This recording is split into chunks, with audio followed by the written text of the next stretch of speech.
खबरें सुर्खियां बनी। अब मुलाकात के बाद का मामला भी चर्चा का विषय बन गया। इस पर बीजेपी ने क्या चुटकी ली है, हम दिखाते हैं एक खास खबर के जरिए कि आखिर हम क्यों कह रहे हैं कि मुलाकात दिलचस्प भी हो गई है और चर्चा में भी बन गई। देखिएगा ये खास खबर। शिवराज सिंह जी ने भी जो 3 जिले से आए हुए लोग थे उनसे भी चर्चा करी और समझने का प्रयास किया। दोनों मैंने तो समय मांगा नहीं था, दिग्विजय सिंह को दिया था। मैं दिग्विजय सिंह जी के साथ गया और उस दिन भी मैंने पूरी बात समझी। जब बाय चांस हमारा हेलीकॉप्टर, मेरा हेलीकॉप्टर छिंदवाड़ा से और उनका हेलीकॉप्टर वो अपने हेलीकॉप्टर की तरफ प्रवेश कर रहे थे, मैं उतर रहा था, तब बाय चांस ये मुलाकात हो गई। उन्होंने उस समय मुझे बताया कि दिग्विजय सिंह जी धरना दे रहे हैं। मुझे पता नहीं था कि पिछले 3 दिन तो मैं छिंदवाड़ा में था। मुख्यमंत्री शिवराज सिंह चौहान से 2 पूर्व मुख्यमंत्रियों दिग्विजय सिंह और कमलनाथ की मुलाकात के बाद लगता था मुलाकात पर तकरार खत्म हो गई है, लेकिन सीएम शिवराज के साथ कांग्रेस के 2 दिग्गजों की मुलाकात फिर सियासी गलियारों में चर्चा का विषय बन गई है। बीजेपी इस पर चुटकी ले रही है। बीजेपी का कहना है कि मुख्यमंत्री से मुलाकात में कांग्रेस के अंदर ही मतभेद है। पीसीसी चीफ कमलनाथ ने इस मुलाकात के बहाने बताया कि वो ही कांग्रेस में सब कुछ है। कमलनाथ जी ने बहुत तरीके से दिग्विजय सिंह जी को बता दिया कि नेता प्रतिपक्ष मैं ही हूँ, प्रदेश अध्यक्ष कांग्रेस मैं ही हूँ, तो खामखा नेतागिरी करने की जरूरत नहीं है। और मतलब मुझे तो ऐसा लगा कि कहीं ना कहीं कल जो मुलाकात हुई है, कमलनाथ जी कहो ये बात कह रहे हो कि साहब मैं आऊंगा आपसे मिलने, इनको तो छोड़िए आप, राजा साहब को तो हम देख लेंगे। उधर कांग्रेस ने बीजेपी के आरोपों पर पलटवार किया है। कांग्रेस का कहना है बीजेपी की नीति फूट डालो और राज करो की है। अब भाजपा तो डर्टी पॉलिटिक्स के माध्यम से कहीं ना कहीं फूट उजागर करना, क्योंकि ये तो अंग्रेजों के चेले हैं, अंग्रेजों से इन्होंने प्रेरणा ली, अंग्रेजों की मुखबिरी तक इन लोगों ने करी है। तो अंग्रेज भी यही करते थे, फूट डालो राज करो, ये भी यही काम कर रहे हैं। कमलनाथ जी, दिग्विजय सिंह जी एक साथ गए, दोनों एकजुट हैं, दोनों एक सिक्के के 2 पहलू। कोई कितनी भी खाई डालने की, फूट डालने की कोशिश कर ले, कभी न फूट डलने वाली है, न कभी इस प्रकार की कोई राजनीति होने वाली है। कांग्रेस के नेता भले ही पार्टी में सब कुछ ठीक होने का दावा करें, लेकिन पिछले दिनों हुए घटनाक्रम के बाद कांग्रेस की रीति नीति पर सवाल उठना लाजमी है। सवाल यह है कि जब दिग्विजय सिंह मुख्यमंत्री से मुलाकात के लिए धरना दे रहे थे, तब PCC chief Kamal Nath state hangar पर मुख्यमंत्री से मुलाकात कर रहे थे। इस धरने की जानकारी भी उन्हें नहीं थी। फिर जब सीएम हाउस से दिग्विजय सिंह को मुलाकात का समय मिल जाता है, तब भी वे मुख्यमंत्री से मुलाकात करने साथ जाते हैं और अगुवाई भी वे ही करते हैं। इसके अपने अपने तरीके से सियासी मायने तलाशे जा रहे हैं और बीजेपी तो चटकारे ले ही रही है। सूरज शर्मा, बंसल न्यूज, भोपाल। चलिए, तो मध्य प्रदेश की सियासत में कांग्रेस की मुलाकात खूब चर्चा में है। पहले आपने देखा कि जब शिवराज जी सोनकच्छ जा रहे थे, उसी दौरान कमलनाथ छिंदवाड़ा से लौटे, दोनों की मुलाकात हो गई। अब इस इत्तेफाकन कहा जाएगा कि जब वो मिल रहे थे उसी समय, जैसा हमने दिखाया, दिग्विजय सिंह जी बैठे थे धरने पर किसानों की बातों को लेकर, पर वो उनसे मुलाकात नहीं हुई। और तो और बीजेपी ने कुछ नहीं कहा, पर कमलनाथ जी ने बहुत कुछ कह दिया। उन्होंने कहा कि मुझे खबर ही नहीं थी कि कमलनाथ दिग्विजय सिंह जी वहां बैठे हुए, मुझे नहीं पता था, मुझे शिवराज जी ने बताया। और जब आए तो एक बात और उन्होंने कह दी कि मुझे अभी पता लगा कि वो 1.5 महीने से समय मांग रहे, समय नहीं मिला। अब आप समझिएगा, क्या 1.5 महीने से समय मांग रहे, तो क्या ये भी दिखाना जरूरी था कि 1.5 महीने से कोई पूर्व मुख्यमंत्री समय मांगे और मुख्यमंत्री समय ना दे? दूसरी तरफ वो ये भी कह रहे थे कि समय लेने की जरूरत क्या है, ऑन रिकॉर्ड है, ये सब रिकॉर्ड हुआ है, कैमरे में है, हम नहीं कह रहे। तब जाहिर सी बात है फिर साथ भी जाना पड़ा दिग्विजय सिंह के, तो अब फिर सवाल खड़े होंगे। जरा समझते हैं कि आखिर चल क्या रहा कांग्रेस के भीतर। मेरे साथ 3 मेहमान जुड़ रहे हैं। राजपाल सिंह सिसोदिया है, भारतीय जनता पार्टी के प्रवक्ता, अजीत सिंह भदौरिया है, कांग्रेस के प्रवक्ता, चैतन्य भट्ट जी है, वरिष्ठ पत्रकार। आप सभी मेहमानों का बहुत स्वागत है। अजीत जी, ये चल क्या रहा है? चल जो दिख रहा है वो चल रहा है आपको। अच्छा, जो आपको जो देखने की जरूरत है सकारात्मक, जो दिख रहा है वही चल रहा है।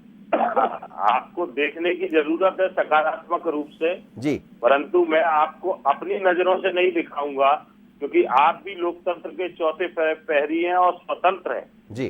तो इसलिए आपको जिस एंगल से देखना हो वो एंगल से देखिए। परंतु कांग्रेस का जो एंगल है और जनता का, मध्य प्रदेश की जनता का जो एंगल है वो ये है कि मध्य प्रदेश का एक वरिष्ठ नेता, वरिष्ठतम नेता जनता की लड़ाई लड़ता है, हर प्रदेश, इस प्रदेश में किसी भी जगह पे अगर कुछ होता है तो उसकी लड़ाई लड़ने के लिए कांग्रेस का एक एक नेता कंधे से कंधा मिला के चलता है।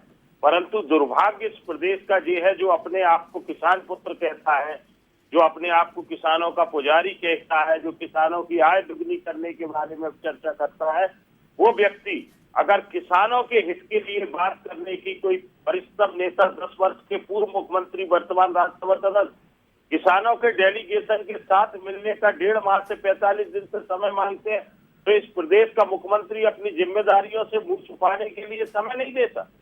आज ये लोकतंत्र के लिए कितना नुकसानदायक है, आज हमें इस एंगल पर देखना चाहिए जी। बड़े बड़े उद्योगपति और दलालों के लिए इस प्रदेश के मुख्यमंत्री शिवराज सिंह के पास समय है, परंतु एक लोकतंत्र के प्रहरी आदरणीय दिग्विजय सिंह जी से और किसानों के साथ मिलने के लिए समय नहीं है, किसानों की समस्याओं से मिलनी, ये प्रदेश के लिए दुर्भाग्य। नहीं, लेकिन अब मनोज जी जी और आप जहाँ तक बात आप हमारे एंगल से भी बात समझ कर रहे हैं, बिल्कुल हमारे एंगल से भी समझ लीजिए सर। ये घटनाक्रम ने आदरणीय मनोज जी उन सब आलोचकों का, उन समालोचकों का, उन विश्लेषकों का मुंह बंद कर दिया है जो ये कहते थे कि दिग्विजय सिंह जी और आदरणीय कमलनाथ जी बराबर अलग अलग रास्तों पर चल रहे हैं। आपने देख लिया कि एक सिक्के के दोनों पहलू है। आदरणीय कमलनाथ जी किस तरीके से कंधे से कंधा मिला के चले, और जहाँ आप वो कंधा अलग अलग दिखाई दिया, जब ही तो चर्चा बन गई। अब आप ही बताइए, वही कह रहे थे कमलनाथ जी पहले दिन। आप कहे तो मैं फिर से बाइट सुनवा दूंगा, पहले पुरानी वाली बाइट भी आपको सुनवाऊंगा, जिसमें वो कह रहे हैं कि मुझे नहीं पता था। अब आप बताइए कैसे संभव, और यदि ऐसे है कि एक प्रदेश अध्यक्ष को ये पता नहीं है कि उसका एक बड़ा नेता धरने पर बैठ रहा है, तो ये तो फिर सवाल हो जाएगा ना सर।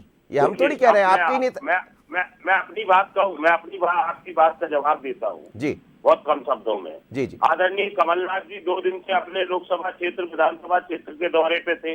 वहां से वो चले, स्वाभाविक प्रक्रिया है कि हेलीकॉप्टर या हवाई जहाज से 40-45 मिनट की उड़ान है छिंदवाड़ा से लेके ग्वालियर के बीच में।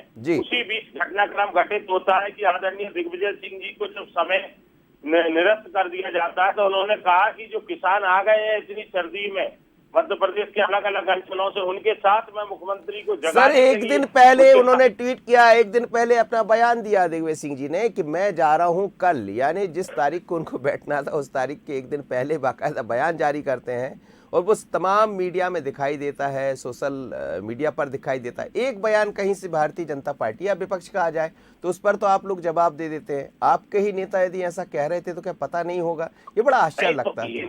ये कोई आवश्यक नहीं है आदरणीय मनोज जी कि उस घटनाक्रम, हर एक घटनाक्रम से उनको अवगत होना चाहिए, जबकि वो सुबह से शाम तक अपने क्षेत्र की जनमानस के साथ मिल रहे थे। तो ये आवश्यकता नहीं है कि मेरे साथ। चलिए बीजेपी ऐसा कह रही है, मैं बीजेपी से ही बात कर लेता हूँ। ये तो मैं बीजेपी की बात, बीजेपी से तो आदरणीय मनोज जी मेरा आग्रह ये पूछिए कि किसानों के लिए क्यों नहीं समय। चलिए अब समझ लेते हैं सर, अब समझ लेते। राजपाल जी जवाब दे दीजिए। देखिए पहली बात तो ये है कि अभी अजीत जी जो कह रहे थे कि दिया हुआ समय निरस्त कर दिया, ये गलत बात है। कोई मीटिंग फिक्स नहीं थी और न कोई निरस्त। उन्होंने जो मांगा था समय, वो भी आधिकारिक कोई पत्र सामने नहीं आया है कि उन्होंने कोई समय मांगा। चलिए ठीक है, इतने बड़े नेता वो कभी भी सीएम के यहाँ जा सकते हैं, और बाद में गए विषय कमलनाथ लेके उनको वो हुआ। अब ये किस विषय को लेके जाने की बात, उस पर भी थोड़ा सा आना है। वर्ष 17-18 में किसानों के अवार्ड होते हैं, तो उठा लिया जो राजगढ़ जिले का आखिरी एक टप्पा बनता है, वहां पर पार्वती नदी पे डेम की बात होती है, जो उधर विदिशा के लडेरी से टच होता है, इधर राजगढ़ जिले से टच होता है। नदी की एक तरफ लडेरी तहसील है, विदिशा की एक तरफ उठा लिया है। वहां के किसानों को वर्ष 17-18 में मुआवजा तय होके पहली किस्त डल भी जाती है। उसके बाद में इनकी श्रीमान की सरकार आ जाती है, कमलनाथ जी की, माननीय दिग्विजय सिंह जी की, तब बढ़ा देते मुआवजा। किसने रोका था? तब तो उस योजना को ठंडे बस्ते में डाल दिया। उन किसानों की सूद मिली 18 महीने तक। और वे किसान जो चाहते हैं कि वहां डैम बने, वे किसान जो चाहते हैं कि उनकी सिंचाई का संसाधन बढ़े, उसमें व्यवधान करना विकास विरोधी रणनीति के तहत। और कुछ किसानों को, इस प्रकार के किसानों को लेके आना जिनका शासकीय भूमियों के ऊपर कब्जा है, और वो शासकीय भूमि अब मुक्त हो रही है, तो बड़े बड़े जो किसान हैं, गांव के गांव कब्जाए हुए, वो नाराजगी व्यक्त कर रहे हैं। दिग्विजय सिंह जी, जी, आपकी जी। सरकार थी, आपने हमको मुआवजा और उस समय इसका निपटारा नहीं करा, ये आऊंगा जी, जी आऊंगा, सुन है। लीजिए, आ रहा हूँ आपके पास। अब इस प्रकार से कुछ किसानों को लेके आना और तथ्यों को तोड़ मरोड़ कर गलत तरीके से बात करना और नया तथ्य उसके अंदर ये लगाना कि लटेरी और सुठालिया की जमीन का भाव भोपाल की जमीन के भाव से बराबरी का अवार्ड हो, ये कैसे संभव है? तो कुछ भी बातें लेकर और कुछ भी विषय बनाकर आना और राजगढ़ जिले को पिछड़ा बनाए रखना, ये उनका मोटू है, उनका उद्देश्य है। अगर ये उद्देश्य नहीं होता तो मोहनपुरा कुंडालिया वो जो एक महत्वपूर्ण योजना, जिस योजना के माध्यम से हमने राजगढ़ को पंजाब से अधिक सिंचित करने का काम किया है, इतने समय तक आप वहाँ का प्रतिनिधित्व करते रहे राजा साहब, आपने वहाँ के किसानों की क्यों नहीं सुध ली? क्यों नहीं मोहनपुरा कुंडालिया को आपने उस समय बना दिया होता? और हम आए जब सरकार में, शिवराज सिंह जी आए, तब वो सिंचाई योजना पूरी हुई, उन्होंने बनाने का। ठीक है सर, मैं वो भी जब हमारी सरकार बना रही है, कांग्रेस और कांग्रेस के लोग इस सिंचाई योजना को रोकने का प्रयास। ठीक है राजपाल जी, मैं लौटूंगा, लेकिन अजीत जी आपसे कुछ बात करने से पहले मैं चैतन्य जी के पास जाऊंगा, पर चेतन जी से बात करने से पहले भी अजीत जी आपके लिए सुनवा रहा हूं। पहले क्या कहा था पूर्व मुख्यमंत्री कमलनाथ जी ने उस दिन, जरा ये सुन लीजिएगा, तो फिर मैं आपसे चर्चा को आगे बढ़ाऊंगा। सुनिएगा, पूर्व मुख्यमंत्री कमलनाथ जब पहली बार शिवराज से मिले और उसके बाद दिग्विजय सिंह से मिलने आए थे, उसके बाद उन्होंने क्या कहा था, ये भी सुनिएगा, सुन लीजिए। मैं छिंदवाड़ा में था और जैसे ही मैं छिंदवाड़ा से भोपाल पहुंचा, मेरा हेलीकॉप्टर पहुंचा, शिवराज सिंह जी हेलीकॉप्टर से कहीं जा रहे थे, तो हमने कुछ बातचीत करी। उन्होंने मुझे कहा कि दिग्विजय सिंह जी देखिए धरना कर रहे हैं, दे रहे हैं, मेरे से टाइम मांग रहे हैं, मुझे कोई परहेज नहीं है, मैं तो खुशी से टाइम दूंगा उन्हें। मैंने कहा ठीक है, पर वो धरना कैसे, क्यों धरना दे रहे हैं? मैंने कहा उनसे पूछूंगा मैं कि क्यों धरना दे रहे हैं। पर अभी जो मैंने दिग्विजय सिंह ने मुझे बताई कहानी कि 1.5 महीने से वो टाइम मांग रहे हैं और आज का टाइम फिक्स हुआ था और आज सुबह या कल रात को कैंसिल कर दिया गया। तो ये मेरी चर्चा शिवराज सिंह जी से हुई। अब चैतन्य भट्ट जी आप ही बता दीजिए कि चल क्या रहा है। अजीत जी अपनी बात कहेंगे, बीजेपी अपनी बात कहेगी, लेकिन अब बयानों को सुनकर आप ही समझ लीजिए कि ये चल क्या रहा है कांग्रेस के भीतर। ये कैसे संभव है? आप किसानों की बात करती है कांग्रेस, कहती है हम किसानों के साथ खड़े हैं। एक पूर्व मुख्यमंत्री पीसीसी चीफ कमलनाथ जी को ये भी नहीं पता कि कुछ किसान ऐसे हैं जो प्रभावित हैं, जिनको दिग्विजय सिंह लेकर पहुंच रहे हैं। एक दिन पहले वो अपना बयान जारी करते हैं, उसके बाद ट्वीट करते हैं, फिर वहीं आकर वो कह देते कि मुझे पता ही नहीं था। अब वो कह रहे हैं कि मुझे पता हो गया। क्या समझे इनके मायने? हम कुछ नहीं कह रहे, सब वीडियो कह रहे हैं जी। निश्चित तौर पे बड़ा आश्चर्यजनक तथ्य है कि कमलनाथ जो प्रदेश के प्रदेश अध्यक्ष हैं, कांग्रेस के नेता प्रतिपक्ष भी हैं, और उनका एक बहुत बड़ा नेता जो पूर्व मुख्यमंत्री रहा है 10 वर्ष तक, राज्यसभा सांसद है, वो अगर एक धरना दे रहा है और उसकी जानकारी प्रदेश अध्यक्ष के पास ना पहुंचे। अब तो इतना कम्युनिकेशन गैप तो बचा ही नहीं है किसी में। एक एक मिनट में व्हाट्सएप से, टेलीफोन से, मोबाइल से, सारी चीज़ों से पूरे विश्व में खबर फैल जाती है। तो कमलनाथ जो भोपाल से 100, 200, 400 किलोमीटर दूर छिंदवाड़ा में थे, उनको ये जानकारी नहीं मिल पाई है। तो मतलब मुझे बड़ा अजीब सा भी लगता है और ये कार्यकर्ताओं के मन में भी बात आई है। दूसरी बात, शिवराज सिंह जी तो बड़े संवेदनशील माने जाते हैं, ऐसा भारतीय जनता पार्टी भी कहती है और दिखाया भी जाता है कि वो बड़े सहृदय हैं और किसी से भी मिल लेते हैं। लेकिन अगर वो एक पूर्व मुख्यमंत्री से मिलने के लिए 1.5 महीने तक समय नहीं दे रहे हैं, तो ये भी एक अपने आप में सवाल है कि एक तरफ तो दिग्विजय सिंह 1.5 महीने से समय मांग रहे हैं, आप उनको समय नहीं दे रहे हैं, दूसरी तरफ स्टेट हैंगर पे आप कमलनाथ जी से 20 मिनट गप्पे भी मार रहे हैं और दुनिया भर की बातें भी कर रहे हैं। तो ये एक संदेश भी है मेरे ख्याल से भारतीय जनता पार्टी और शिवराज सिंह जी की तरफ से कि उनकी नज़र में दिग्विजय सिंह का जो ग्राफ है वो धीरे धीरे कम हो रहा है और वो कमलनाथ को ज़्यादा तवज्जो दे रहे हैं। देखिए आप, कमलनाथ जी ने स्पष्ट कह दिया कि मुझे तो शिवराज सिंह जी ने बताया कि दिग्विजय सिंह जी धरना दे रहे हैं, मुझे तो पता ही नहीं है, और मैं अगर उनसे पूछूंगा फिर वहीं आके वो कमलनाथ जी कहते हैं कि मुझे दिग्विजय सिंह जी ने बताया कि 1.5 महीने से समय नहीं मिला। तो ये बड़ा गड्ढमड्ढ स्थिति है। मुझे लगता नहीं कि ये कोई बहुत ऐसी बात है जो पता नहीं लग सकती। पूरे मीडिया में, पूरे अखबारों में ये सारी खबरें आ रही थी। उनका खुद का वीडियो भी जारी हुआ था कि ये एक अच्छी बात नहीं है पूर्व सीएम से अगर आप टाइम नहीं दे रहे हो, और उसमें तो कुछ चेतावनी सरी के भी शब्द थे। जी जी। तो ये एक जो स्थिति है वो कांग्रेस में कहीं ना कहीं मुझे लगता है कि थोड़ी दूरी तो है, एक संगठन में और दूसरे नेताओं के बीच में दूरी। आप देखिए कि अरुण यादव जी का भी कोई बयान नहीं आता, अजय सिंह का भी कुछ पता नहीं है, वन मैन शो की स्थिति है, कमलनाथ जी हैं जो कुछ भी हैं।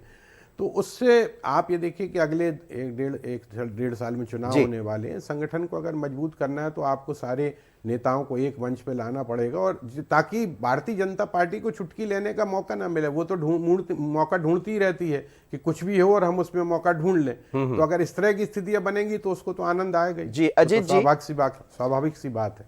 अजीत जी, आपने सुना होगा, मैंने आपके कारण ही सुनवाया था, दरअसल पहले मैंने कहा था।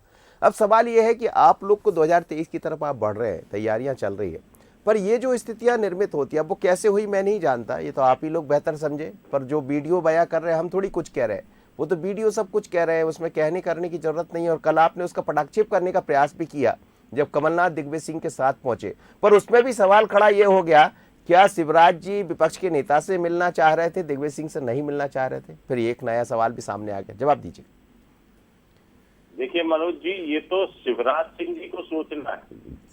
ये दलाल और जो उद्योगपति हैं, वो जो बिना मांगे शिवराज सिंह से मिलते हैं डायरेक्ट जाके। कौन है उद्योगपति? उद्योगपति कौन है? और जनता सर, उद्योगपति कौन है? एक राज्यसभा सदस्य, सुनिए मेरी बात, एक राज्यसभा सदस्य को मिलना, अगर आप उद्योगपति को मिलना मानते हैं तो मान लेते हैं। चलिए राजपाल जी सुन लीजिए। अब आप उसको गलत डाइवर्ट नहीं, वो आप ही कह गए ना असल में उद्योगपति, इसलिए जी। मनोज जी, भारतीय जनता पार्टी की आपने मानसिकता देखी। राजपाल जी ने क्या कहा, सरकारी जमीनों पे कब्जा किए लोग, ये राजपाल जी के शब्द है। मतलब उन किसानों को भी आपने अतिक्रमणकारी घोषित कर दिया। और अगर अतिक्रमण किए हुए किसान तो क्या कर रहे थे आप? वो जो मतलब उन किसानों में कमियां निकालनी, अपने मुख्यमंत्री से नहीं कहा कि दिग्विजय सिंह जी के साथ क्यों नहीं मिल रहे मुख्यमंत्री किसानों से? मिलना चाहिए था मुख्यमंत्री को किसानों से। आपने अभी कहा सरकारी जमीनों पर कब्जा किए बड़े बड़े किसान, आपने उन किसानों को ऐसे दिल्ली में किया था। आपके नेता को हम हुए कि माफी मांग रहा हूँ, किसानों को आतंकवादी और खालिस्तानी आप लोगों ने सिद्ध करने की कोशिश की थी। आधार पे कोशिश की थी आपने, अतिक्रमण का नोटिस आपने कोशिश की थी ना। चलिए राजपाल जी जरा सुन लीजिएगा। अजीत जी आपके नेता ने, नरेंद्र मोदी ने टसूरे बहाए थे आंसू। अजीत जी क्षमा कर दो, मुझसे गलती हो गई, मैं आपको समझा नहीं पाया। चलिए ठीक है सर, वो गलती किसानों को अतिक्रमणकारी घोषित कर रहे हैं। नहीं, गलती की क्षमा मांग ली। आप उस समस्या का समाधान ढूंढने की जगह आप उन किसानों को गलत सिद्ध करने की कोशिश सर, पार्टी के भीतर का समाधान तो निकाल लीजिए। अजीत जी, अपनी पार्टी के भीतर का समाधान तो निकालिए। ये मैसेज अच्छा नहीं जा रहा है, इसका क्या समाधान? नहीं, मैसेज तो अच्छा जा रहा है। कंधे से कंधा मिला के आदरणीय कमलनाथ जी बड़े भाई की हैसियत से पूरे घटनाक्रम को अपने हैंड ओवर लेते हुए शिवराज सिंह जी से मुलाकात कराई, सब लोग साथ गए, एक साथ गए। इससे बड़ा मैसेज क्या जाना है जी? और क्या मैसेज जाता है आप मुझे बताइए। आप तो स्वतंत्र है किसी भी एंगल से देखने के लिए, परंतु एक संदेश अगर ये है कि दो बड़े भाई राम लक्ष्मण की जोड़ी की तरह गए और राम ने अपनी जिम्मेदारी निभाते हुए उस समस्या का समाधान किया, तो ये इससे बड़ा कम संदेश। चलिए राजपाल सिसोदिया जी, राम लक्ष्मण की जोड़ी है, राम लक्ष्मण की जोड़ी है। अब आप समझ लीजिए किस तरह वो मिलकर काम कर रहे हैं। बड़ा मुश्किल हो जाएगा 2023 में। राजपाल जी से कह रहा हूँ, राम लक्ष्मण काम कर रहे हैं मिलकर, बड़ा मुश्किल होगा आपको 2023 में। राजपाल जी बहुत अच्छी बात है, मध्य प्रदेश की जनता ने उनको वनवास पे भेजने का काम कर दिया है। दिग्विजय सिंह जी तो वनवास पे गए ही थे, उन्होंने कह दिया था कि 10 साल में संन्यास लेता हूँ। अब फिर वो लौटे हैं। अब कमलनाथ जी को भी ले जाएंगे साथ में, क्योंकि उनके पुत्र को स्थापित करना है, जयवर्धन सिंह जी को। तो स्वाभाविक है अब कमलनाथ जी को भी साथ में लेके जाएंगे वो 23 में 10 साल के संन्यास के लिए मध्य प्रदेश की जनता भेजेगी। मैं ये कहना चाह रहा था अजीत जी आपको कि यह जो डैम बनेगा, इस डैम से फायदा किसे होगा ये बताइए आप? किसान को ही होगा ना। तो जो किसान इसमें प्रभावित हो रहे हैं उनकी जमीनों का अवार्ड होने का काम हुआ है। पहली किस्त उन लोगों ने स्वीकार कर ली है। 2017-18 में अवार्ड हो चुके थे, उसके बाद में आपकी सरकार आ गई थी। अगर आप इतने ही किसानों के मुआवजे के हितैषी थे तो आपकी सरकार 18 महीने थी, आप उनको बढ़ा देते, मुआवजा दे देते। किसने रोका था? पर आपने मुआवजा देना तो छोड़ो, उस योजना को ही ठंडे बस्ते में डाल दिया। फिर हमारी सरकार आई और अब हम उस योजना को फिर चालू करने जा रहे हैं। बाकी का अवार्ड का जो पैसा, शेष पैसा है, वो किसानों को देना चाह रहे हैं, तो आपके नेता उसमें राजनीति कर रहे हैं। तो ये विकास विरोधी जो मानसिकता है, किसानों को आगे करके और ऐसे लोगों को आगे करके जिनके आज भी अतिक्रमण है जमीनों के ऊपर, जैसे अतिक्रमक किसानों को आगे करके और आप जो राजनीति करने का काम कर रहे हैं और आपकी पार्टी के अंदर सेम आग का जो खेल खेल रहे हैं आपके नेता। नहीं, सेम आग का खेल तो आपने भी खेला राजपाल जी। सह और मात का खेल तो आप लोग ने भी खेल दिया। सह और मात का खेल, आपने किसको मात दी है वो सब देख रहे हैं। सह मात का खेल तो आपने भी खेला है और वो किसको मात दी है वो भी समझ आ रहा है। ऐसे ही परियोजना में विलम्ब होता जा रहा है। इस प्रकार के अड़चनों के माध्यम से आप क्षेत्र का विरोध, क्षेत्र का विरोधी आपका चरित्र सामने आने का चलिए, मैं चेतन भट्ट ये भी सामने आ गया है जी और उसी का परिणाम है। आप देखिए, मैं तो एक मनोज जी इसमें एक चीज घटनाक्रम जल्दी से कह दी कि मैं कंटेम्प्ट करता हूँ, मैं विरोध करता हूँ आदरणीय दिग्विजय सिंह जी से धरना दे रहे थे लोकतांत्रिक तरीके से, उनके विरुद्ध जो प्रकरण दर्ज किया गया है। ठीक है सर, आप देखिए दूसरी जगह भाई साथ में ठीक सर, शिवराज हो सिंह गया, के ढोल खजीरा पीट रहे हैं, बिल्कुल उस पे क्यों नहीं ठीक है, आपका हक बनता जी। चेतन भट्ट साहब, राम लक्ष्मण की जोड़ी है और फिर सह और मात का खेल कहाँ है? किसने किसको मात दे दी?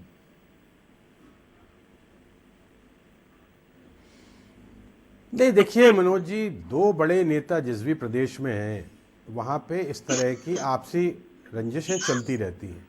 दिग्विजय सिंह का बहुत पुराना इतिहास है, मध्य प्रदेश का मुख्यमंत्री रहे हैं 10 साल तक। कमलनाथ जी केंद्र की राजनीति करते रहे, लेकिन अब कमलनाथ जी को जब से मध्य प्रदेश का पूरा वन मैन शो घोषित किया है, पूरी जिम्मेदारी दे दी है, तो कहीं ना कहीं दिग्विजय सिंह के लिए ये ऑकवर्ड पोजीशन तो बनती है, क्योंकि जो आदमी बरसों से यहाँ राजनीति कर रहा था उसके ऊपर अगर कोई व्यक्ति आ गया है तो निश्चित तौर पे कहीं ना कहीं उनके मन में ये बात है। दूसरा, फिर दोनों अपने अपने पुत्रों को भी राजनीति में एक बहुत मजबूत स्थिति में देखना चाहते हैं, वो भी एक कहीं ना कहीं क्लैशेस होते हैं। तीसरी बात जो है कि भारतीय जनता पार्टी जिस कांग्रेस के मुद्दों को जितनी तेज़ी से लपकती है और जितनी तेज़ी से उसको फैला देती है, चाहे वो सोशल मीडिया के माध्यम से या जनरल मीडिया के माध्यम से, वो काम कांग्रेस नहीं कर पाती। केपी यादव वर्सेस सिंधिया जी का जो विवाद चल रहा है, वो आप देखिए कि कांग्रेस उस मुद्दे को नहीं उठा पाई, जबकि ये बहुत बड़ा मुद्दा है कि सिंधिया जी जो कल तक कांग्रेस में थे आज बीजेपी में चले गए हैं, और केपी यादव के साथ, सांसद के साथ जो विवाद चल रहा है, वो उस मुद्दे को उठा ही नहीं पाते। तो एक तो इनका प्रचार तंत्र बहुत कमजोर है। अगर आप अपना को बहुत मजबूत करना चाहते हैं भारतीय जनता पार्टी के सामने, तो आपको भी अपना प्रचार तंत्र मजबूत करना पड़ेगा। आपका आईटी सेक्शन भी बहुत कमजोर है। तो अगर चुनाव लड़ना है तो इन सब चीज़ों को ध्यान रखना पड़ेगा, क्योंकि भारतीय जनता पार्टी से मुकाबला है, बहुत मजबूत संगठन है, बहुत मजबूत पार्टी है, तब जाके आप अगले चुनाव में इनका मुकाबला कर पाएंगे। बिल्कुल सर, सही कह रहे हैं आप। बहुत बहुत धन्यवाद आप सभी मेहमानों को मेरे साथ जुड़े, अजीत जी, राजपाल जी और चेतन भट्ट साहब। लेकिन मध्य प्रदेश में कांग्रेस की राजनीति जो दिखाई दे रही, कांग्रेस के भीतर की जो बातें नज़र आ रही है, वो हम नहीं कह रहे हैं, वीडियो बहुत कुछ बयां कर देते हैं कई बार, लेकिन चर्चा ये भी है और सपना भी ये है कि 2023 में हम वापस कर लें, मध्य प्रदेश में वापसी करें, और उसको लेकर कमलनाथ अपने तरीके से अपनी पार्टी को मजबूत कर रहे हैं, आगे बढ़ा रहे हैं। पर दिग्विजय सिंह भी मैदान में डटे हुए, तो क्या कमलनाथ इस बात को समझ रहे हैं कि जब मैं मैदान में हूं तो आपको इतना मैदान संभालने की ज़रूरत क्या है? क्योंकि हम नहीं कह रहे, ये तस्वीरें बयां करती रहती है। फिर भी कल प्रयास ये किया गया कमलनाथ जी की तरफ से दिखाने का, दिग्विजय सिंह जी की तरफ से, कि हम दोनों साथ हैं, और जैसा अजीत सिंह कह रहे थे कि राम लक्ष्मण की तरह काम कर रहे हैं। अब राम लक्ष्मण की तरह काम कर रहे हैं तो फिर किसकी मात हो गई, ये भी ध्यान रखिएगा। मुझे दीजिए इजाज़त, बने रहिए बंसल न्यूज़ पर। पहली खबर पहली बहस में इतना ही। नमस्कार।